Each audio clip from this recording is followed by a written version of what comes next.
మళ్ళీ అడుగుతున్నాను, బాగా చెప్పండి. 5 రొట్టెలు 2 చేపలు ఎంతమంది భోజనం? మీరు ప్రశ్న బాగా వింటలా. 5 రొట్టెలు 2 చేపలు ఎంతమంది భోజనం? ఒక్కడే భోజనం. ఇప్పుడు కరెక్టే చెప్పారు. వాళ్ళమ్మ 5,000 మందికి అని కట్టివ్వాల, ఒకడికని కట్టించింది. కానీ యేసయ్య చేతిలో పడి విరిగిపోతే ఎంతమంది కడుపులు నింపాయి?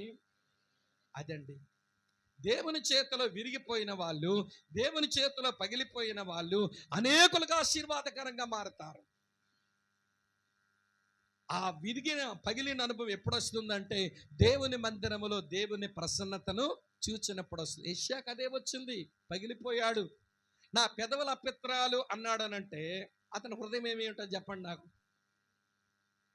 ఎందుకంటే హృదయం నిండిన దాన్ని బట్టే నోరు మాట్లాడుద్ది. మరి నీ పెదాలు అపిత్రమైతే నీ హృదయం ఏమైనట్టు? అపిత్రమైనట్టే. మరి ఇప్పుడు చేసిన పరిచర్య ఏమైనట్టు? అప్పటి వరకు చాలా పరిచర్య చేశాడుగా, 5 అధ్యాయాల పరిచర్య. ఏమిటి పరిచర్య అపిత్రమయ్యింది, నా పెదాలు అపిత్రమైనాయి, నా హృదయం అపిత్రమయ్యింది. నీ ప్రసన్నతను చూడగా అది నాకు అర్థమైపోయింది.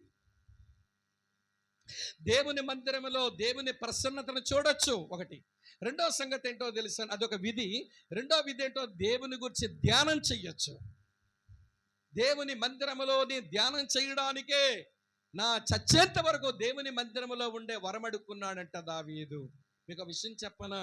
ఎవరైతే ధ్యానాలు చేస్తారో వాళ్ళ దిశ, వాళ్ళ దశ రెండు మారిపోతాయి. అందుకని దేవుని మందిరం ధ్యానం చేయడానికే రండి. అయితే ఒక విషయం చెప్పాలి మీకు. ధ్యానానికి ఆయువు పట్లు ఏకాంతము, ధ్యానానికి ఆయువు పట్లు నిశ్శబ్దం. దేవుని మందిరములో నిశ్శబ్దంగా కూర్చుని అలవాట్లు నేర్చుకోవాలి. దేవుని మందిరములో ఏకాంతంగా కూర్చుని అలవాట్లు నేర్చుకోవాలి. Silence and solitude. ఎవడు దేవుని ముందు నిశ్శబ్దం, దేవుని ముందు ఏకాంతం, అది ధ్యానానికి ఆయువు పట్లు. అలా ధ్యానం చేసేవారు ఎట్లుంటారో తెలుసా అండి? ఎవడ వాళ్ళ దిశ దశ రెండు మారిపోతాయి. ఈ 2 విధులు ఇక్కడ మనం చెయ్యాలి. ఏం చెయ్యాలి? మొదటి విధి, ఆయన మందిరములో ధ్యానం చేయడానికి రండి. ఆయన మందిరములో అమ్మ వింటున్నారా? ప్రత్యక్షతను చూడడానికి రండి. ఆయన ప్రసన్నతను చూచారా, మీరు మారిపోతారు. ఆయన గురించి ధ్యానం చేశారా, మీ దిశ దశ మారిపోయి దేవునికి ఏం చెయ్యాలో చేస్తారు, దేవునికి ఏది ఇవ్వాలో ఇస్తారు, దేవుని ముందు ఎలా బ్రతకాలో బ్రతుకుతారు. ఇంతకంటే నేను ఎక్కువ చెప్పలేను. కనుక దేవుని మందిరం అంటే ఈ మందిరం అమ్మ విధులు నిర్వహించే చోటు.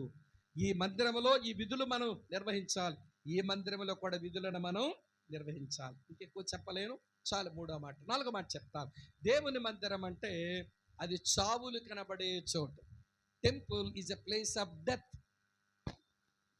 ఒక కోడిదోడను, లేక గొర్రె పిల్లను, ఒక మేక పిల్లను, ఒక పావురము, ఒక గొవ్వో చావకపోతే ఆరాధికుడు మందిరంలో ఆరాధించడానికి సరిపోడు. దేవుని మందిరం అంటే చావులు కనబడే చోటు. అమ్మ అర్థమవుతున్నదా? మరి చావులు కనబడాలంటే మరి చావమంటావా అండి అంటారేమో. అవును, చావమని చెప్తున్నా. నువ్వు చావాలి. క్రైస్తవుడు అంటే ఒకరోజు చచ్చినోడు కాదు.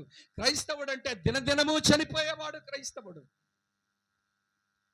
దేవునికి ఇష్టం లేని పాపం ఏదో లేస్తుంటుంది ఈ శరీరంలో. దేవునికి ఇష్టం లేనిది ఏదో లోకం ప్రలోభ పెట్టి మనలో పుట్టించేస్తుంది మన శరీరంలో. సైతాను దేవునికి అయిష్టమైనవి ఏవో పుట్టిస్తాడు, దానికి చావాలి. కోపం అది పాపం, దాన్ని చచ్చావా? మత్సరం అది దేవునికి అసహ్యకరమైన దాన్ని చచ్చామా? దురాశ అది దేవునికి వ్యతిరేక దాన్ని చచ్చామా? ఇలాంటివన్నీ మన దేహంలో పడుతుంటాయి. దినదినము చచ్చిపోవాలట. పౌలు అన్నాడు ఈ మాట, నా సొంత మాట కాదు ఇది. 1 కొరింథీ పత్రిక 15వ అధ్యాయంలో చదువుతున్నాను చూడండి ప్రియులారు. 31వ వచనం. 1 కొరింథీ 15:31. మరియు అమ్మ వింటున్న సహోదరులారా, మన ప్రభు అయిన యేసుక్రీస్తు నందు మిమ్మల్ని గూర్చిన కలిగున్న అతిశయముతోడు నేను దినదినము చనిపోవచ్చున్నానని చెప్పదను. ఏంటమ్మా? దినదినము చచ్చిపోతున్నాను. దేవునికి ఏది ఆయాసమో, దేవునికి ఏది నచ్చదో అది నా జీవితంలో కనబడితే దినదినము చచ్చిపోతున్నా. క్రైస్తవుడు అంటే ఏమండి? ప్రతిరోజు చచ్చిపోయేవాడు. ఈ ఉదాహరణ చెప్తే మీకు బాగా అర్థమవుతుంది, చెప్తాను వినండి. ఆదిలాబాద్ జిల్లా తెలంగాణలో నక్సల్స్ మధ్య బతికేవాడు. వాళ్లకు నాటు సారా కాసి ఇచ్చేవాడు, పోలీసులు కూడా ఇచ్చేవాడు. అటు పోలీసులకు స్నేహితుడే, ఇటు నక్సలైట్లకు స్నేహితుడే. చివరికి ఒక భయంకరమైన ఇబ్బంది కలిగిన రోజున దేవుడు జ్ఞాపకం వచ్చాడు. మొత్తాన్ని దేవుని నమ్మాడు. ఇక ఆదిలాబాద్ జిల్లాలో ఉంటే అటు నక్సల్స్కి పోలీసులకు మధ్య ఇబ్బంది పడవలసి ఉంటుందని ఈయనండి జనజీవన స్రవంతిలో కలిసిపోదామని హైదరాబాద్ వచ్చి పోలీసులు లొంగిపోయాడు. లొంగిపోయిన తర్వాత చిన్నగా దేవుని నమ్మాడుగా. అతనికి వాక్యాలు చెప్పడం రాదు, కానీ జానపద పాటలు ఏమన్నా నక్సలిజములు ఉన్నాడుగా, ఉద్యమాల్లో పెరిగాడుగా. అతని జానపద పాటలు రాయడం వచ్చు, పాడడం వచ్చు. ఇక మొత్తాన్ని పాటలు రాయడం మొదలుపెట్టాడు. పాటలు వింటున్నారా? ఎవడ పాడడం మొదలుపెట్టాడు. ఆ పాటలతోనే సేవ చేస్తూ బ్రతకడం మొదలుపెట్టాడు. హైదరాబాద్ వనస్థలిపురంలో ఒక చిన్న చోటు కొనుక్కున్నట్ట.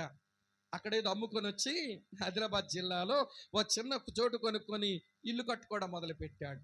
మన ఇల్లు కడుతుంటే ఇటుక, రాళ్ళు, సిమెంటు ఎరిగింటోళ్ళకి పొరిగింటోళ్ళు ఇబ్బంది కలిగిస్తాయిగా.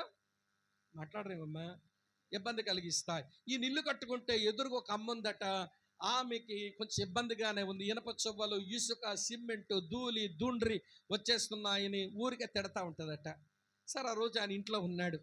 ఆవిడేమో ఎదురింటి ఆవిడ గంపనూరు వేసుకొని తిడ్డం మొదలుపెట్టింది.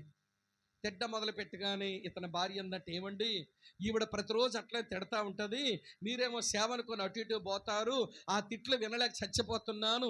ఈరోజు మీరు ఇంట్లో ఉన్నారు, ఆవిడ తిట్లన్నీ మీకు వినబడుతున్నాయి, మీరు వెళ్ళండి, మీరు అడగండి, ఏదో చెయ్యండి, ఈ పూట మీరు ఉన్నారు కదా అని గిల్లుతుందంట ఇతని భార్య. ఇతని భార్యకి నేను పేరు పెట్టాను గిల్లుడు రాణి. కొంతమంది ఆడవాళ్ళు వీళ్ళు ఏమి చేయలేరు, కానీ భర్తలు మాత్రం గిల్లుతారు.